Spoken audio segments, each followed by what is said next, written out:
I, 48 farads, never thought I'd be writing this, but here I am, pouring my heart out to strangers on the internet. Buckle up, because this is going to be a wild ride. 2 years ago, I was on top of the world. After dedicating most of my life to my career, I had finally found someone I wanted to spend the rest of my life with. My fiancé, 46M, and I had been together for 3 years, and I thought we were perfect for each other. He understood my dedication to my work as a marketing executive, and I appreciated his laid-back nature. It seemed like a match made in heaven. I still remember the day he proposed. It was a crisp autumn evening, and we were walking through Central Park after a long day at work. The leaves were turning golden, and there was a hint of wood smoke in the air. He stopped suddenly, taking both my hands in his, and I knew something was up. When he dropped to one knee, pulling out a small velvet box, my heart nearly stopped. The ring was perfect, a simple solitaire diamond, just like I'd always wanted. I said yes before he could even finish asking the question. We decided to have a small engagement party at my parents' house before announcing it on social media. Just close family and a few friends. I was so excited to share our happiness with everyone. I spent weeks planning every detail, the food, the decorations, even the playlist. I wanted everything to be perfect. The day of the party arrived, and I was a bundle of nerves and excitement. I wore a new dress I'd bought specially for the occasion, a deep blue that my fiancé said brought out my eyes. As guests started arriving, I felt like I was floating on air. My parents were beaming with pride, my friends were offering congratulations, and my fiancé, well, he seemed a bit distracted, but I chalked it up to nerves. Little did I know, my world was about to come crashing down. The party was in full swing, and I was busy chatting with my cousins when I realized I hadn't seen my fiancé for a while. I excused myself and went looking for him. As I approached the backyard, I heard hushed voices. Curious, I peeked around the corner. What I saw next will be forever etched in my memory. There, in the dim light of the patio, was my fiancé locked in a passionate embrace with my younger sister, 44M. They were kissing like their lives depended on it. I felt like I had been punched in the gut. My vision blurred, and for a moment, I couldn't breathe. The world seemed to tilt on its axis, and I had to grab onto the doorframe to steady myself. When I finally found my voice, all I could manage was a strangled, "What the hell?" They jumped apart as if they'd been electrocuted. The look on their faces, a mix of guilt, shock, and something else I couldn't quite place, made me feel physically ill. It's not what it looks like, my fiancé stammered, but his words sounded hollow and distant. My sister just stood there, silent, his eyes fixed on the ground. The silence stretched between us, thick and suffocating. I don't remember much of what happened next. It's all a blur of shouting, crying, and accusations. I remember my fiancé trying to reach for me, and I recoiled as if his touch would burn me. My sister started to say something, but I cut him off with a look that could have frozen hell itself. I stormed back into the house, my mind reeling. How long had this been going on? How could they do this to me? The questions swirled in my head like a tornado, destroying everything I thought I knew about my life. In the living room, our family and friends were still chatting and laughing, oblivious to the bomb that had just been dropped on my life. The sound of their joy felt like sandpaper on my raw nerves. I cleared my throat, and all eyes turned to me. "The engagement is off," I announced, my voice shaking but determined. I just caught my fiancé making out with my sister in the backyard. The room fell silent. You could have heard a pin drop. Then, chaos erupted. My mother, 70 farads, rushed to my side, while my father, 72M, went to confront my sister and now ex-fiancé. Friends gasped and whispered, some looking at me with pity, others with morbid curiosity. What happened next shocked me even more than the betrayal. As the initial commotion died down, my parents pulled me aside. I expected comfort, support, maybe even righteous anger on my behalf. Instead, I got rationalizations. "Sweetie," my mom began, her voice gentle, but her words cutting deep. "I know you're hurt, but maybe this is for the best. You're not getting any younger, and your career has always been your priority. Are you sure you're ready for marriage?" I couldn't believe what I was hearing. It felt like I had stepped into some bizarre alternate reality where nothing made sense anymore. "Mom," they were kissing, behind my back. On the day of my engagement party, my father chimed in, his voice maddeningly calm. "We know, and that wasn't right. But your sister and your fiancé, they've always had a special bond. Maybe this is just meant to be." I felt like I was in the twilight zone. My own parents were defending my cheating fiancé and backstabbing sister. It was too much to process. I looked from my mother to my father, searching their faces for any sign that this was all some cruel joke. But all I saw was a mix of concern and, was that relief? "Are you kidding me?" I exploded.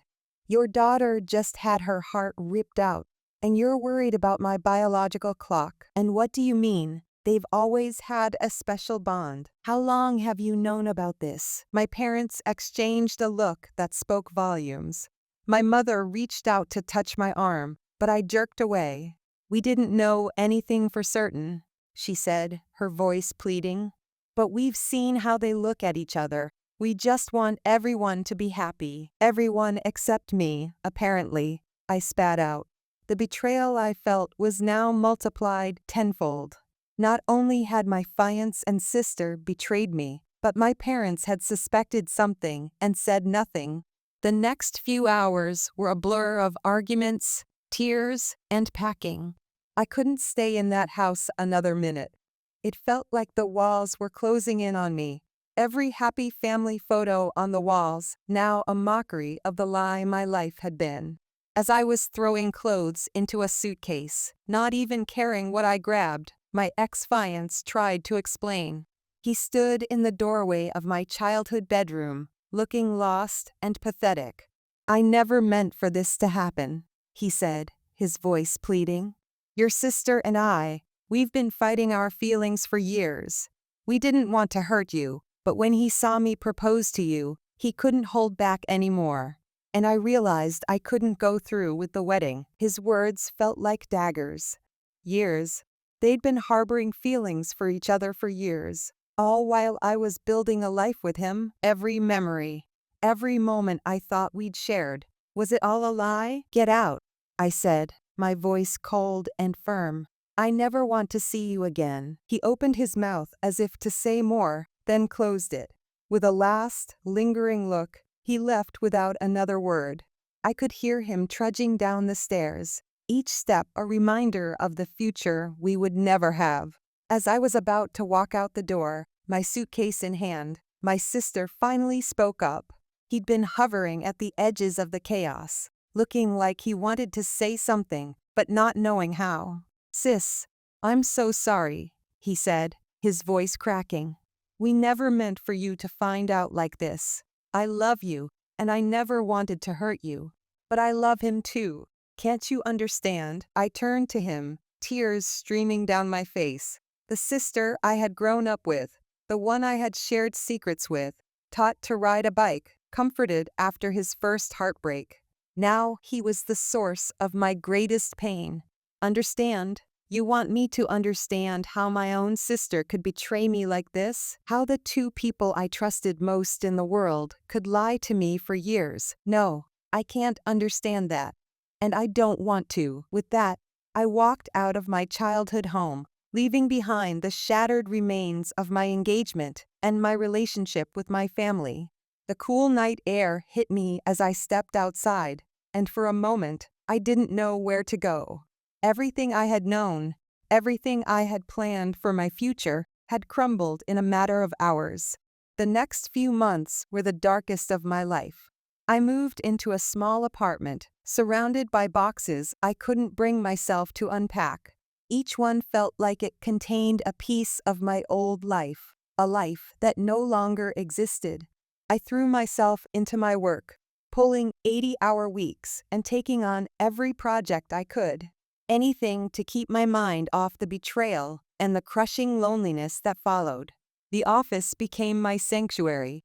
There, I could pretend to be the same confident, successful woman I'd always been.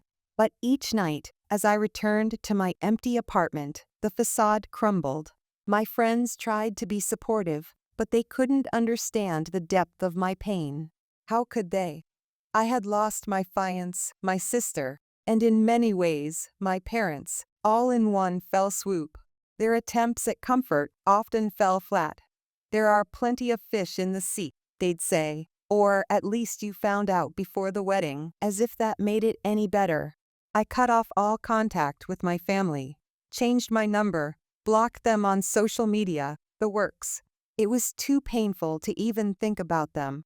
Every time my phone rang, I feared it would be them, trying to justify their actions or worse, invite me to some twisted family gathering where I'd have to watch my ex-fiancé and sister play happy couple.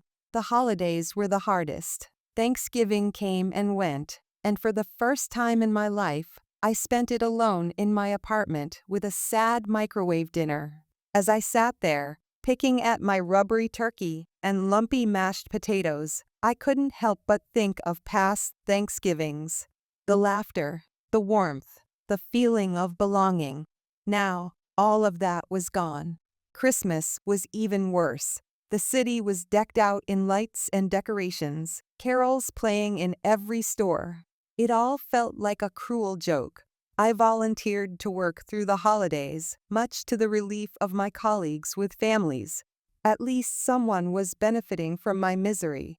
As I sat at my desk on Christmas Eve, the office dark and empty around me, I wondered if this was what the rest of my life would be like. Alone, focused only on work, watching life pass me by. As the months turned into a year, and then two, the pain dulled to a constant ache. I had built a wall around myself, focusing solely on my career. I got the promotion I had been eyeing for years, but the victory felt hollow. What was the point of success if you had no one to share it with? I dated sporadically, but nothing serious. How could I trust anyone again after what happened? Every potential relationship felt like a ticking time bomb. I was always waiting for the other shoe to drop, for some new betrayal to blindside me. One guy I dated for a few months started to get serious. He was kind, funny, successful, everything I should have wanted. But the first time he told me he loved me, I had a full-blown panic attack. All I could think about was my ex-fiancé, how sure I had been of his love, and how wrong I had been. I broke things off the next day. My life had become a monotonous cycle of work, sleep, and more work. I was existing, but not living. My apartment, still sparsely furnished after 2 years, felt more like a hotel room than a home. I had everything I thought I had ever wanted in my career, but it all felt meaningless. Deep down, I knew something had to change, but I had no idea how to even begin healing the wounds that had been inflicted on me. The wall I had built around myself was both my protection and my prison. I was safe from further hurt, but I was also cut off from any chance at happiness. Little did I know, life was about to throw me another curveball, one that would force me to confront everything I had been running from for the past 2 years. Update 1. It's been 2 weeks since I last posted, and I'm still reeling from what's happened. I thought I had finally gotten my life back on track, but life had other plans. It was a Tuesday evening, and I was working late as usual. My phone rang, and I didn't recognize the number, but something made me answer it anyway. "Sweetie, it's Mom." I froze. 2 years of silence, and now this. The tremor in her voice stopped me from hanging up. "What do you want?" I asked, my tone harsh. "It's your brother. And him. They've been in an accident. They're both in a coma. The doctors. They're not sure. I sat down heavily, my mind spinning. 2 years of built-up anger warred with the concern I couldn't quite squash. "I'm sorry," I said. "But why are you calling me?" There was a pause. "There's something else. They have a baby. A little boy. He's only 2 months old." I felt like I had been punched in the gut. A baby? The betrayal I thought I had come to terms with felt fresh all over again. "What does this have to do with me?" I asked, my voice barely above a whisper. "We need your help," Mom said. "The baby needs someone to take care of him. We're too old, and there's no one else." I laughed bitterly. "You want me to take care of their child after everything?" "I know it's a lot to ask," Mom pleaded, "but he's innocent in all this. He's your nephew, my nephew, a child born from the betrayal that had shattered my life, but also an innocent baby who had done nothing wrong." "I need to think about this," I said finally. "I can't just make a decision like this on the spot." Mom sounded relieved. "Of course, but could you at least come to the hospital just to see them? And the baby?" "I'll think about it," I said, and hung up. The next few days were a blur. I couldn't focus on work or sleep.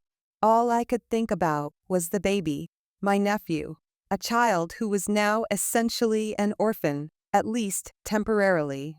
After a week of internal struggle, I found myself standing outside the hospital. As I walked through the sterile corridors, my heart pounding, I tried to prepare myself for what I was about to see. My sister and my ex-fiancé lay in separate beds, machines beeping steadily around them. They looked so vulnerable, so unlike the men who had betrayed me. I felt a confusing mix of emotions, anger, yes, but also an unexpected pang of sadness. But it was the small bundle in the hospital-provided crib that really caught my attention. The baby, my nephew, was tiny, with a tuft of dark hair and fingers so small they looked unreal. A nurse came in. "Would you like to hold him?" she asked. I hesitated, then nodded.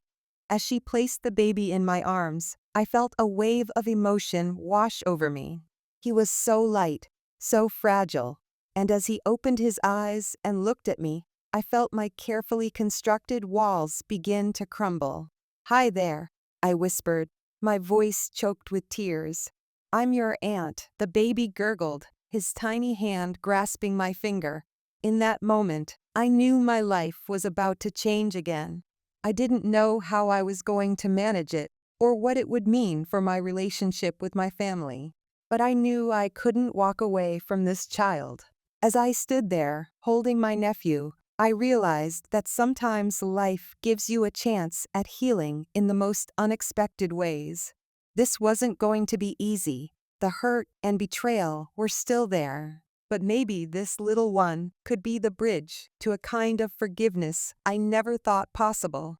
I don't know what the future holds. I don't know if my sister and ex-fiancé will recover, or what will happen if they do. But I do know that I'm going to be there for this baby, come what may. As I left the hospital that day, I felt lighter than I had in years. The road ahead was uncertain, but for the first time in a long time, I felt a glimmer of hope. This wasn't the life I had planned, but maybe it could be something even better. I'll keep you updated on what happens next. For now, I've got some serious thinking to do about cribs, diapers, and how to balance a high-powered career with sudden aunthood. Wish me luck, Reddit. I think I'm going to need it. Update 2. It's been a month since my last update, and what a whirlwind it's been. I've been to the hospital several times now, each visit a roller coaster of emotions. After that first visit, I couldn't stop thinking about my nephew, his tiny face, his little fingers wrapping around mine. It was all etched into my memory. But I was still conflicted. Could I really step up and be there for this child, given everything that had happened? It took me a week to gather the courage to go back to the hospital. As I walked into the room, my breath caught in my throat. My sister and ex-fiancé were still there, unchanged, machines steadily beeping around them. My parents looked exhausted and aged beyond their years. My mother's face lit up when she saw me. "You came," she said, her voice a mix of relief and uncertainty. I nodded, not trusting myself to speak just yet. My father stood up, awkwardly hovering, clearly unsure how to interact with me after 2 years of silence. "How are they?" I finally managed to ask, gesturing towards the beds. "No change," my father said, his voice gruff with emotion. I turned my attention to the crib where my nephew lay. He was awake, his little legs kicking at the air. Without thinking, I moved towards him and picked him up, cradling him carefully. He looked up at me with wide, curious eyes. In that moment, something shifted inside me. This wasn't about my sister, or my ex-fiancé, or even my parents. This was about this innocent little boy who needed someone. "Have you thought about what we asked?" My mother ventured cautiously. I took a deep breath. "I have. And I'll do it. I'll take care of him." The relief on my parents' faces was palpable. My mother started to cry, and even my father's eyes looked suspiciously moist. "But," I continued, "this doesn't mean everything is forgiven or forgotten. I'm doing this for him, not for you or them." I nodded towards the hospital beds. My parents nodded, understanding. "We know," my father said, "and we're grateful." The next few weeks were a blur of preparations. I had to learn how to care for a baby practically overnight. My apartment was suddenly filled with baby gear. I took a leave of absence from work, something I never thought I'd do. Bringing my nephew home was surreal. As I placed him in the crib I had set up in my spare room, I was hit with the enormity of what I had taken on. I was responsible for this tiny human being. It was terrifying and exhilarating all at once. The first few nights were rough. I was up every couple of hours for feedings, diaper changes, or just to check that he was still breathing. I was exhausted, emotional, and questioning my decision at every turn. But then there were moments, like when he fell asleep on my chest, his little body warm and trusting, or when he gave me his first real smile, that made it all worth it. I found myself talking to him, telling him stories about his dad when we were kids, before all the hurt and betrayal. My parents have been a huge help, coming over often to give me a break, or just to spend time with their grandson. It's still awkward between us. Years of hurt don't disappear overnight. But we're trying, for the baby's sake, if nothing else. As for my sister and ex-fiancé, there's still no change in their condition. I visit them regularly, bringing the baby with me. The nurses say it's good for them, that they might be able to hear us, even if they can't respond. I talk to them, tell them about their son's progress, the little milestones he's reaching. There are moments when the old anger and hurt resurface. When I'm up at 3 a.m. with a crying baby, I sometimes find myself resenting them for putting me in this position. But then I look at my nephew's face, and I know I'd make the same choice again in a heartbeat. I've started seeing a therapist to help me navigate all these complicated emotions. It's helping, I think. Slowly, I'm learning to separate my feelings about my sister and ex-fiancé from my love for my nephew. Because I do love him, fiercely and completely. He's become the center of my world in a way I never could have imagined. This isn't the life I had planned for myself. It's messy and complicated and exhausting. But it's also filled with more love and purpose than I've felt in years. I don't know what the future holds. I don't know if my sister and ex-fiancé will wake up, or what will happen if they do. But I do know that I'll face whatever comes with my nephew by my side. Update 3. It's been 6 months since my last update, and I'm still trying to process everything that's happened. Life has a way of surprising you when you least expect it, and these past few months have been no exception. The biggest news is that my sister and ex-fiancé have both regained consciousness. It happened about 2 months ago, within days of each other. I was at the hospital with my nephew when my sister first opened his eyes. The doctors had warned us that recovery would be slow, but nothing could have prepared me for the mix of emotions I felt in that moment. Relief, anger, confusion, it all hit me at once. My sister's first words were barely audible, but I heard them clearly. "I'm sorry." Those 2 words, which I had longed to hear for so long, suddenly felt inadequate. But as I looked down at my nephew in my arms, I realized that this wasn't just about me anymore. My ex-fiancé woke up a few days later. His recovery has been slower, but he's making progress. The first time he saw our nephew, tears streamed down his face. "Thank you," he whispered to me, his voice hoarse from disuse.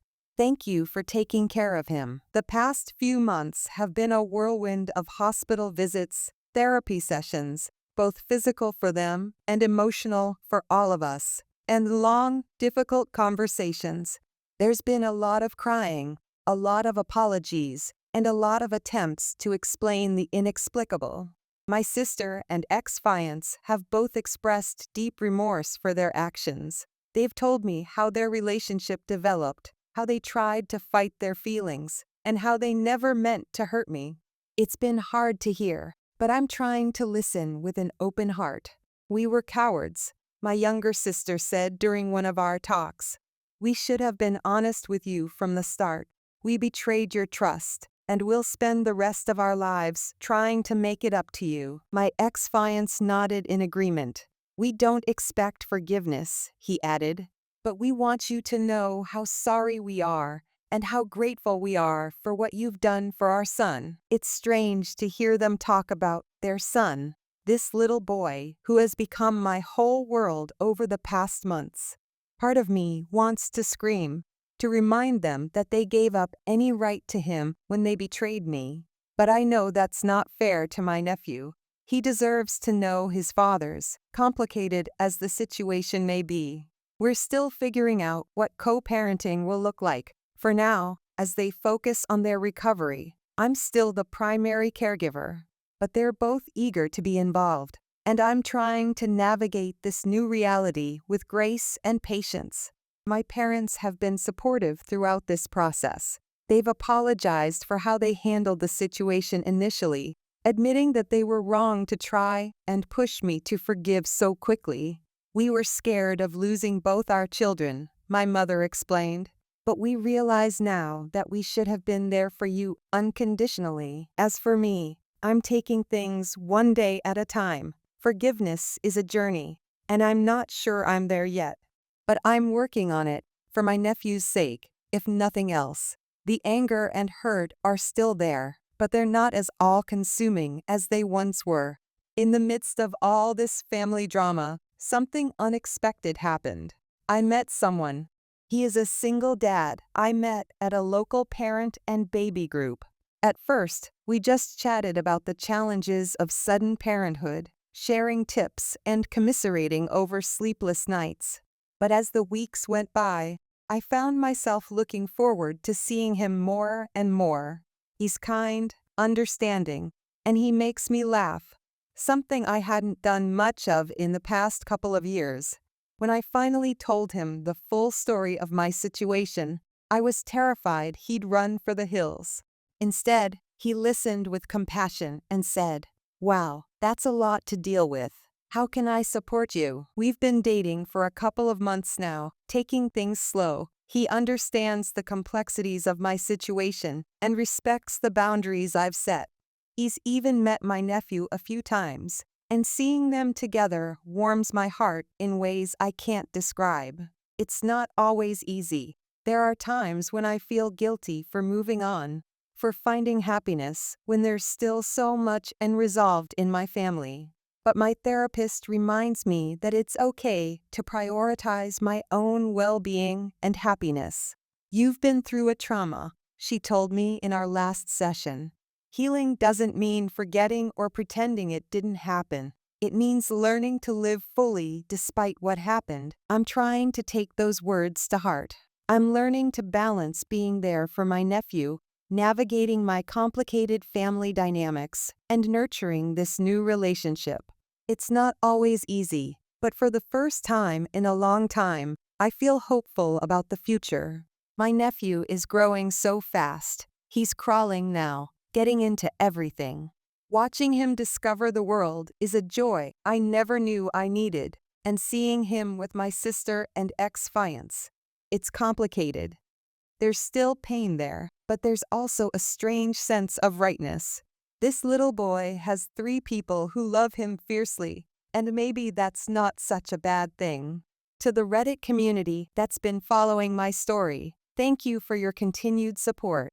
Your kind words and encouragement have meant more than you know.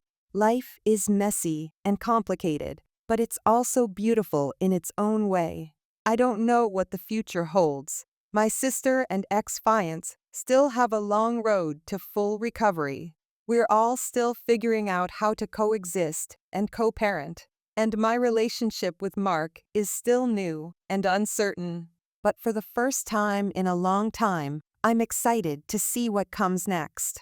I'm learning that family can come in many forms, that love can heal even the deepest wounds, and that it's possible to find happiness in the most unexpected places.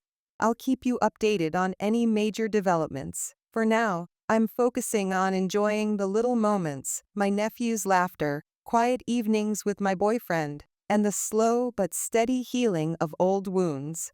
Wish us luck. I think we're going to be okay.